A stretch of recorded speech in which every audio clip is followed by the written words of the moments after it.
मैं 45 साल की हूँ और मैंने अभी तक शादी नहीं की। ये फैसला मैंने इसलिए बिल्कुल नहीं लिया क्योंकि मेरा दिल टूट गया था। कोई मुझे छोड़कर चला गया था जिससे मैं शादी करना चाहती थी, या उस शख्स से घर वालों ने मेरी शादी नहीं कराई जिसको मैं चाहती थी।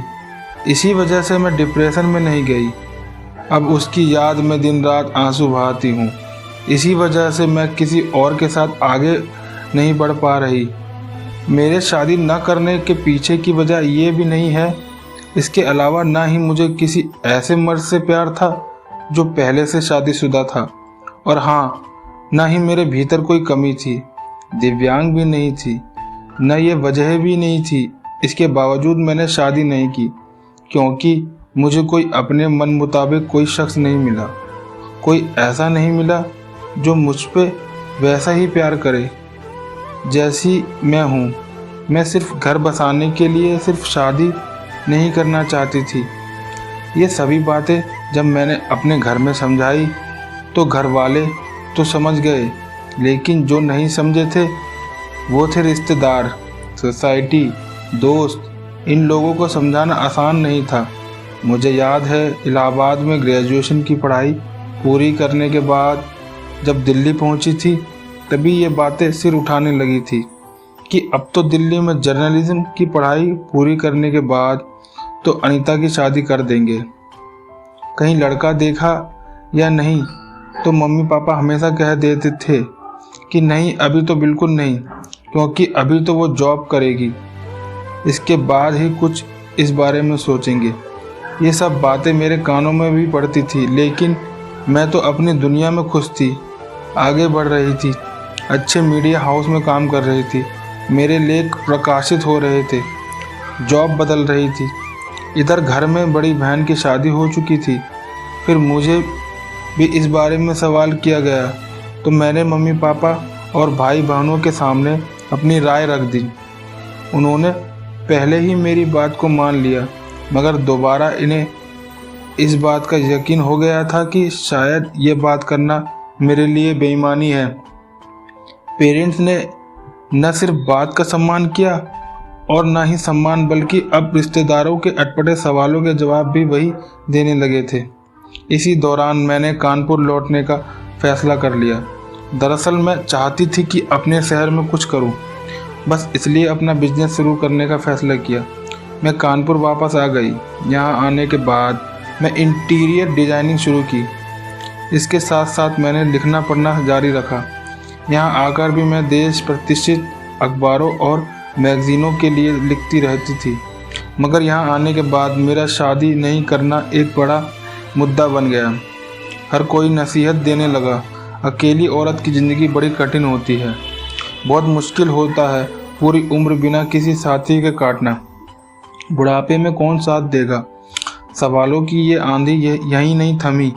कहते हैं है ना कि अभी तो हमें और सुनना था।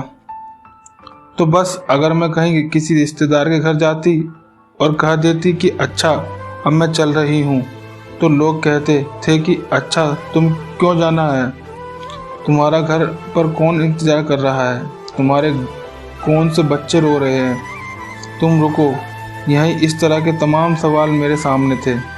मैं उन रिश्तेदारों को ये नहीं समझा सकती थी कि शादी की सब कुछ नहीं है, इसके अलावा भी मेरी ज़िंदगी है। मुझे कोई अपनी बुक पढ़नी है, कोई कहानी लिखनी है, किसी फेवरेट आर्टिस्ट का संगीत सुनना है, या फिर वो कुछ भी करना है जो मैं करना चाहती हूँ। कभी नहीं कह पाई। अगर मैंने कहा तो शायद किसी ने सुनकर भी अनसुना कर दिया। इन मुश्किलों से जूझ ही रही थी कि तभी मैंने अपना एक घर लिया, और कई बार तो यहाँ रहना मुश्किल हो जाता है। माली, दूध वाला या फिर आस पड़ोस के लोग इतनी बातें समझाकर जाते हैं कि कई बार तो ऐसा एहसास होने लगता है कि शायद मैं ही गलत हूँ। समझ नहीं आता है कि करना क्या है। यहाँ मेरी वजह से मेरी भाइयों की शादी में भी तकलीफ़ें आई, उन्हें भी तमाम तरह की बातों का सामना करना पड़ा, लेकिन शुक्र इस बात का था कि मेरे घर वालों ने मेरा पूरा साथ दिया। कई बार मुसीबत तब होती है जब आपको दुनिया वालों के सामने अपने फीलिंग्स तक छिपानी पड़ती है। अगर ज़्यादा खुश हो जाओ तो भी लोगों को लगता है कि देखो कितना खुश है। शादी ना करके आज़ादी चाहती थी, मर्जी करना चाहती थी, इसलिए तो शादी नहीं करना चाहती थी। अगर कहीं दुखी हो जाए तो हाय बेचारी है, शादी नहीं हुई ना इसलिए उदास रहती है। शादी नहीं करने के पीछे अपने इमोशन को भी छिपाना पड़ता है, एक संतुलन बनाकर रखना पड़ता है। ऐसा बिल्कुल नहीं है कि मैं शादी के खिलाफ हूँ, बस अब तक शादी इसलिए नहीं की क्योंकि मैं सिर्फ घर बसाने के लिए शादी नहीं करना चाहती थी। मैं चाहती हूँ कि जिससे मुझे प्यार हो, कोई ऐसा मेरा ज़िंदगी में आए जो मुझे समझे, तो मैं ज़रूर शादी करना चाहूँगी। हाँ, एक औरत तब भी पूरी है जब वो कोई संतान को जन्म देती है, क्योंकि ये उसकी मर्जी और सिर्फ उसकी मर्जी है। हाँ, बच्चा पैदा करने के लिए शादी की ज़रूरत नहीं है। अगर आप दिल से किसी बच्चे को अपनाना चाहते हैं तो आप किसी का बेसहारा बच्चे को भी सहारा दे सकते हैं। ये कहानी कानपुर के ताल्लुक़ रखने वाली अनीता मिश्रा की है।